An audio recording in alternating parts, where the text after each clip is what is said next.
பசுபதிக்கு செம்ம அடி. அவர் கொடுத்த கம்ப்ளைண்ட்ல தான் பசுபதியை இப்ப அரெஸ்ட் பண்ணிருக்காங்க.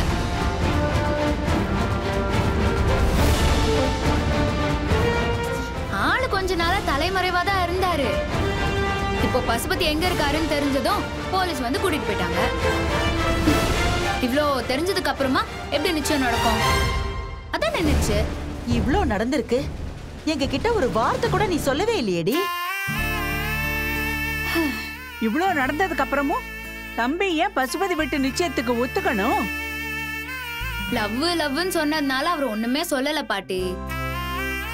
இவ்ளோ பெரிய ஃப்ராட் வீட்லயா பொண்ணு எடுக்க போறோம்னு அங்க தாத்தா கத்துனாரு. அதான் அப்படியே பெரிய சண்டை ஆயிடுச்சு. கடவுளே, உண்மை என்னன்னு யாரும் அங்க இருந்து இவங்க கிட்ட சொல்லாம இருக்கணும். உன்னை யாரும் எதுவும் சொல்லல. என்னென்ன சொல்ல போறாங்க? நான் என்ன தப்பு பண்ண? அவரு தப்பு பண்ணாரு, அவரு உள்ள போயிட்டாரு.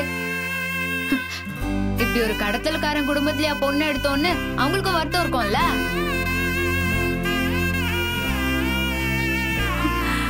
அதோட நிச்சயம் வேற நின்னு போயிருக்கு. அதான் அவங்களா மாறி மாறி பேசிட்டு இருக்காங்க. எனக்கு ஒரு மாதிரி படபடன்னு வருதுடி. மா, கடத்தல்லாம் எப்பவோ நடந்ததுமா. நீ பெருசாலாம் அதுவும் யோசிக்காத. அந்த பசுபதிக்கு உன் மேல அப்படி என்னடி கோபம்? உன்னை நிம்மதியாவே இருக்க விட மாட்டான் அவன். அட விடுமா, பாத்துக்கலாம். நீ போன் பண்ணி பயந்ததுனால தான் இந்த விஷயத்த சொல்லிட்டு போலான்னு நான் வந்தேன். இன்னொன்னு, இந்த நிச்சயம் நின்னு போச்சுன்னு தெரிஞ்சா நீங்க எல்லாரும் சந்தோஷப்படுவீங்கல்ல, அதனால்தான் சொல்லிட்டு போலான்னு. அந்த பசுபதி உன்னை ரொம்ப டார்ச்சர் பண்ணிட்டானாடி. மா, நீ ஏமா அதே போட்டு உழப்பிட்டு இருக்க? அது ஏதோ ஒரு ஃப்ளோல அப்படியே சொல்லிட்டேன், நீ விடு. அதெல்லாம் ஒரு விஷயமே இல்ல. நாசமா போறவன் அடுத்தவங்களுக்கு கெட்டதே யோசிச்சுட்டு இருந்தா அவனுக்கு எப்படி நல்லது நடக்கும்? இப்படிதான் விளங்காம போகும். இன்னும் 100 தடவை கல்யாணம் நிக்கும். அவனும் அவன் குடும்பமும் நல்லாவே இருக்க மாட்டாங்க. அதெல்லாம் விடு பாட்டி. மா, செம்மையா பசிக்குதுமா.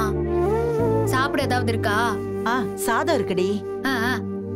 அவங்களாம் எப்ப சாப்பிடுவாங்கன்னே தெரியல, பேசிக்கிட்டே இருக்காங்க. நீ போய் எடுத்துட்டு வரியா? அக்கா, நான் போய் எடுத்துட்டு வரேன். போ. காவேரி,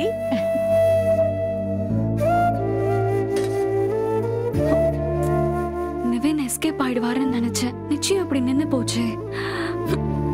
திரும்பவும் ராகினி நிவினை தொந்தரவு பண்ணாம இருக்கணும். ஐயோ.